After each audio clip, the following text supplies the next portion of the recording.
This is the Master Brewers Podcast, brought to you by the Master Brewers Association of the Americas, a volunteer organization dedicated to continually improving the products and processes of our membership since 1887. Okay, let's go!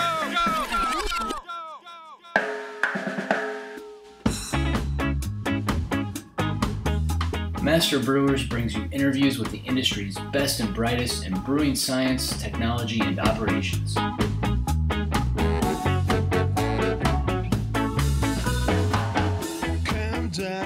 Welcome to the Master Brewers Podcast. I'm your host, John Bryce. Today I'm joined by Nick Mader of Fremont Brewing. Nick, welcome to the podcast. Thanks so much, John. I appreciate it. The most recent issue of the Master Brewers Technical Quarterly includes Nick's article, Wild Yeast and Bacteria Intentionally in the Brewery, Preventative Measures for Cross-Contamination. So, Nick, this paper was based on a survey of 16 different breweries that are producing both conventional and wild beers. How did you decide which breweries to survey?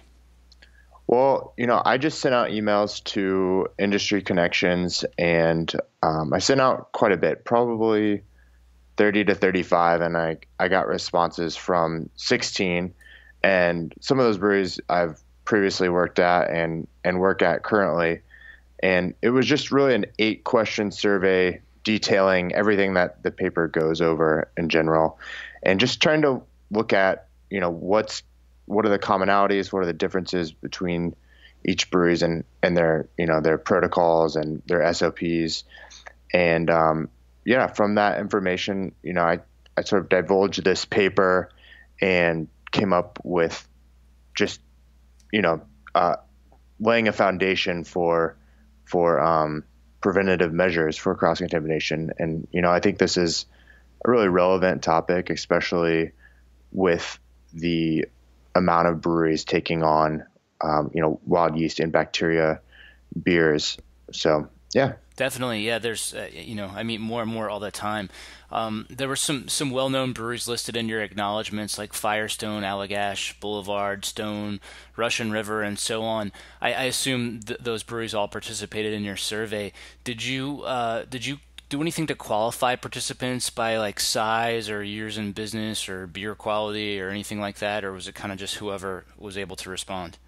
It was just whoever was able to respond. And that's a great question. I really wish I could have done that, but it's also, the point of this paper was to show that no matter what size you are, you can at some level set up these measures, to establish a quality control program, however you're growing as a brewery. And, obviously, for the larger breweries, your Firestone Walkers, your Boulevards, that risk for cross-contamination is a lot greater and has a greater impact than maybe a smaller brewery. And so, I think that's also really important to keep into consideration. Okay, now, as you put this article together, I'm curious if you encountered any horror stories that might be worth sharing with our listeners.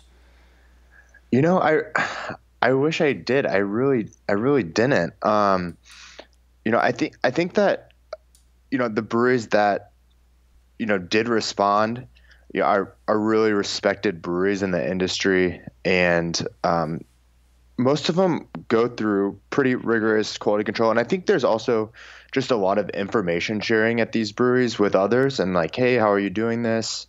Like double checking themselves and making sure that they're thorough with their procedures. But no, not really any horror stories. Fair enough. So this article, I think, is certainly a great checklist for anybody considering introducing wild yeast or bacteria into their brewery. While many of the practices you mentioned in your article are common sense, for example, maintaining a separate set of hoses and pumps and gaskets and whatnot, you also mentioned some other tactics that may be less obvious. Could you talk a little bit about your experience with, say, air monitoring? Yeah. Well, I think I listed it was passive settle plates, which should be routinely used anyway if you can, and also active impaction settlers. And there was this really great study that I read from, I don't know, her last name was Miller, Trying to go through it, but it was her master's thesis for Colorado State, and it was this really interesting study she did at New Belgium, and they were using active impaction settlers for air monitoring, and it's just to show that at a normal conventional production brewery, just doing Saccharomyces beers, you have this huge ever-present risk of cross contamination already. I think that this is something good to understand what is in your brewery, what's going on, are there fluctuations, and this is just important to do without even the production of wild beers and bacteria, but also how that changes. There's a great study out there by Nicholas Bukolich. I hope I'm not butchering his name, and that was done looking at the microbial ecosystem in a brewery that does produce wild beer, coolship, so spontaneous beer, and your regular conventional Saccharomyces beer. And that was a really, really amazing peer-reviewed paper that really helped me a lot with this paper and seeing what is possible at a brewery. And even a brewery of large size, what can you take on and what can you manage? You reference Takahashis 7 guidelines for microbiological assurance.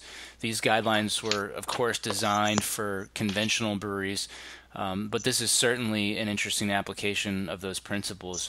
Which of these 7 principles do you think are most of these brewers of wild beers are executing well, and where is the biggest room for improvement? Well, I would say that the best would probably be invasion control, where you're setting up facilities, creating an environment in which the movement of microorganisms throughout the brewery is contained and well understood. I think everybody not everyone, but the majority of the breweries in the survey did do this, and I think this was particularly crucial for the larger breweries where they have completely separate facilities, sometimes up to 50 miles away. 100 miles away. I can't quite remember, but what could be done, I think, more is the information management and education part of those 7 steps.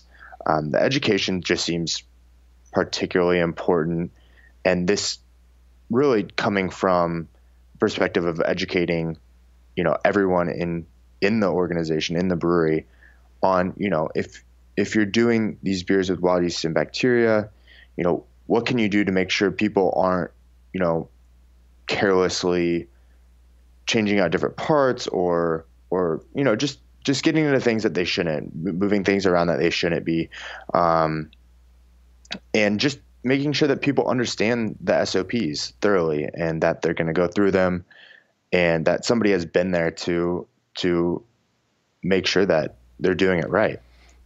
All right.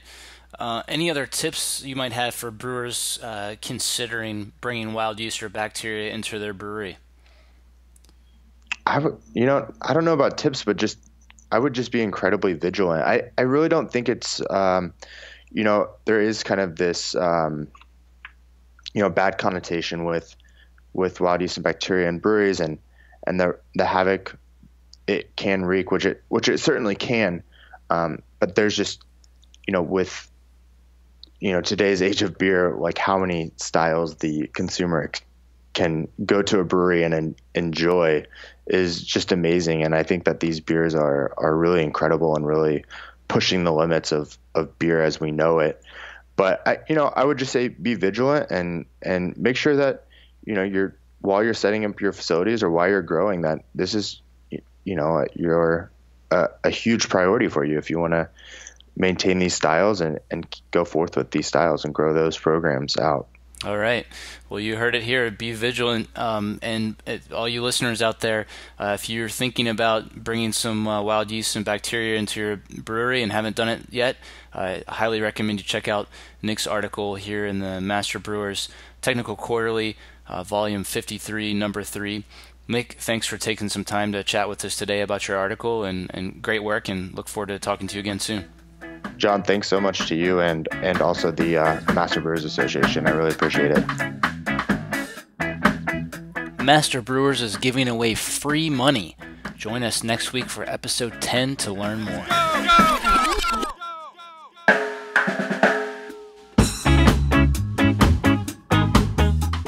Full covered for the tuition, which includes room and board. Same with me, full coverage, so it was great. I received $3,000, which was everything the district received. I got full coverage, so.